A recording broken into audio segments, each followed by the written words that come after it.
Hello and welcome to the drain down video. In this video we'll show you the way to drain down a general combination boiler.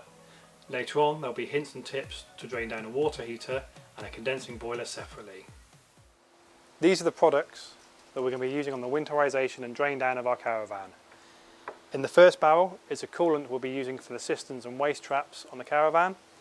In the second barrel is the coolant we'll be using in the antifreeze system for our boilers. These are available from Hydrotech on the Proactis marketplace, along with the hand pumps to dispense into smaller barrels for ease of transport. We're now at the caravan we're going to be using for this drain down. In front of me I have a selection of the tools we'll be using to complete this job. First of all I have the air compressor and our hose. This hose we've modified to accept a stop tap, and then we can push it into the push fit fitting underneath the caravan.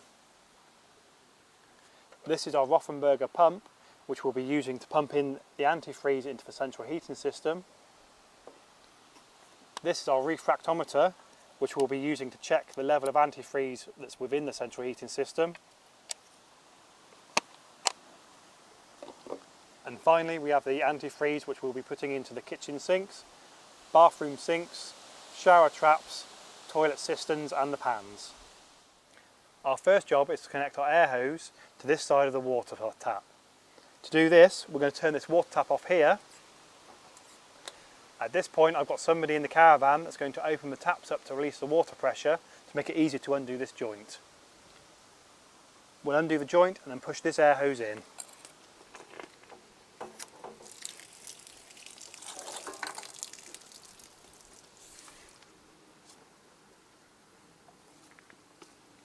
We can then turn our stop tap on and start working on draining down the interior of the caravan. The first job to do before turning the hose pipe on to blow air through the system is to isolate and turn the boiler off. On this boiler we'll turn both control valves down, turn the power off at the mains, and then just to be sure pull the plug out the socket.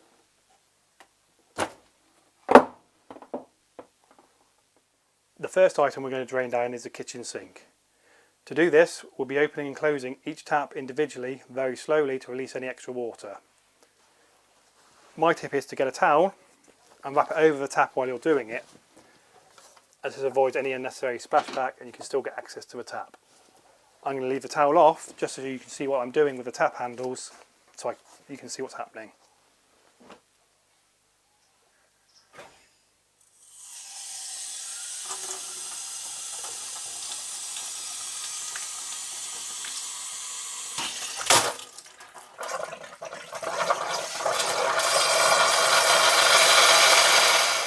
We're now going to drain down the items found in the shower room.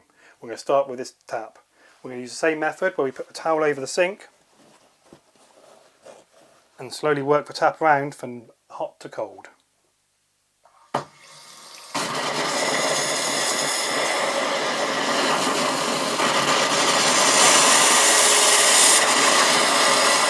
Next we're going to show you how to drain down the toilet cistern. To do this, I'll isolate the toilet first because it's easy to flush and then have control over the air going in without it popping and banging at once.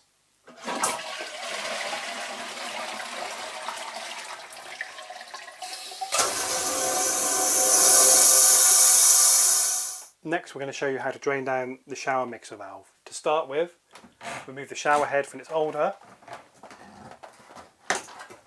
and then unscrew the shower head. If you blow it through with the shower head attached, this often can damage the jets at the end or blow out any rubber washers that may be holding the shower together. With the shower head removed, aim the shower hose at the bottom of the shower tray, reach in and turn the water on and then work from hot to cold, same as the taps.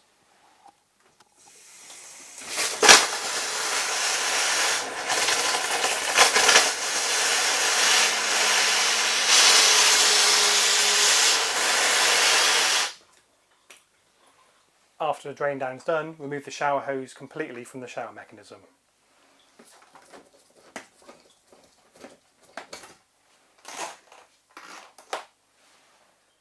Now we've been around all the inside appliances once, we're going to repeat exactly the same process for a second time just to make sure we've got rid of any remaining water.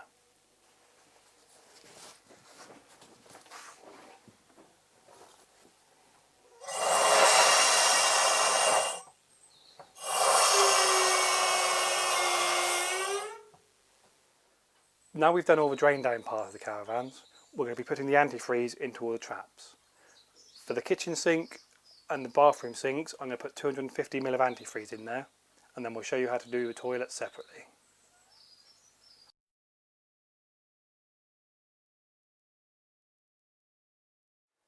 We're now going to be pouring antifreeze into the toilet cistern and the toilet pan. There'll be 250ml going into each.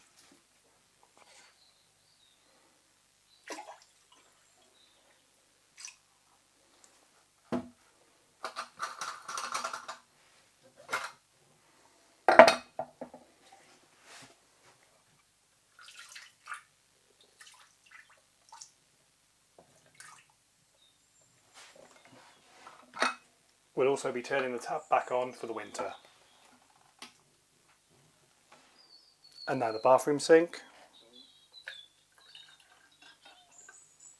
Not forgetting to open the tap again.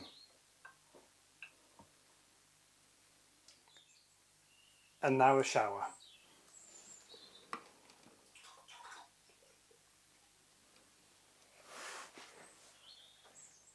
And now remembering to leave the shower mixer open.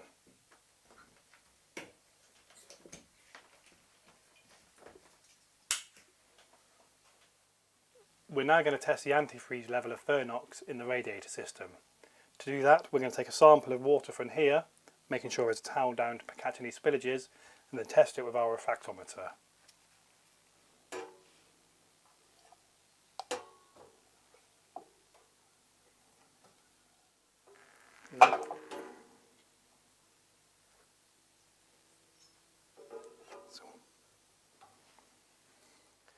We're now going to measure the level of antifreeze from our radiator sample using the refractometer.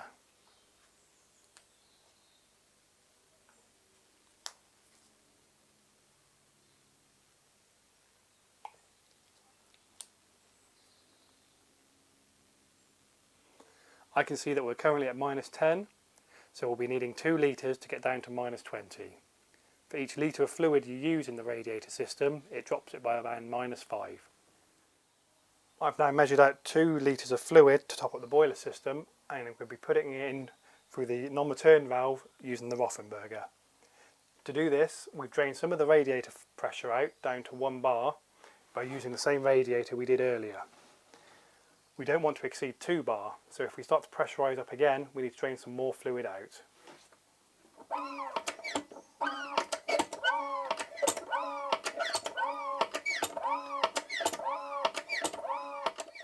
Now I've topped up the antifreeze, I'm going to leave the boiler running for a couple of hours and then come back and retest it. I'll be leaving the boiler on full temperature to make sure that all the radiators are open as well, to get maximum circulation to let the antifreeze mix properly.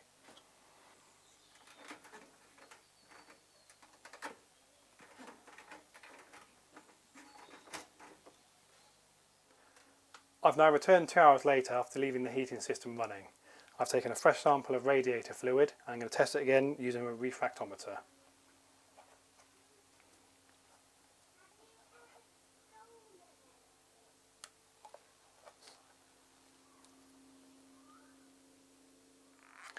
I can see it's now got down to -20, so we're happy to leave it for this caravan.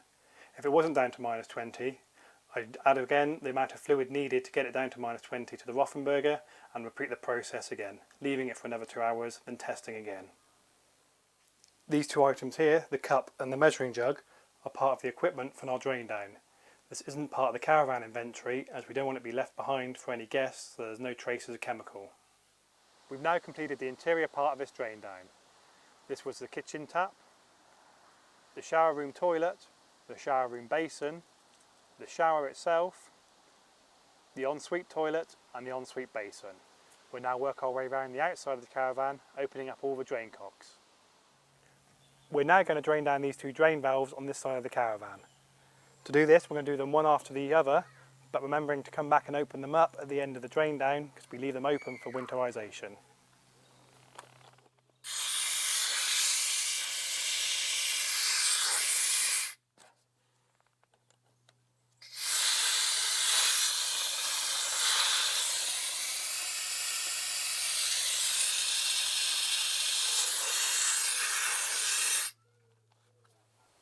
We're now going to show you how to drain down a water heater. For this part of the drain down, the steps you just saw are exactly the same regarding the kitchen sink, the bathroom toilet, the bathroom sink and the bathroom shower. The only thing that's different is this caravan does not have a central heating system, so we don't need to test the antifreeze. But now we'll show you how to drain down the water heater instead. So we're going to turn the gas off first,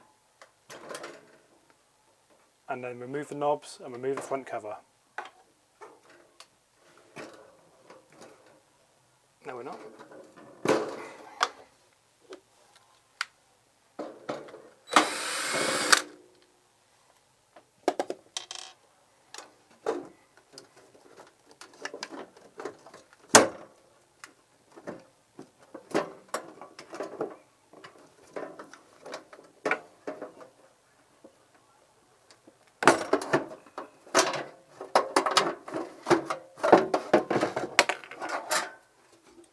Now we've exposed the water heater, we need to remove this small nut on the bottom and drain down.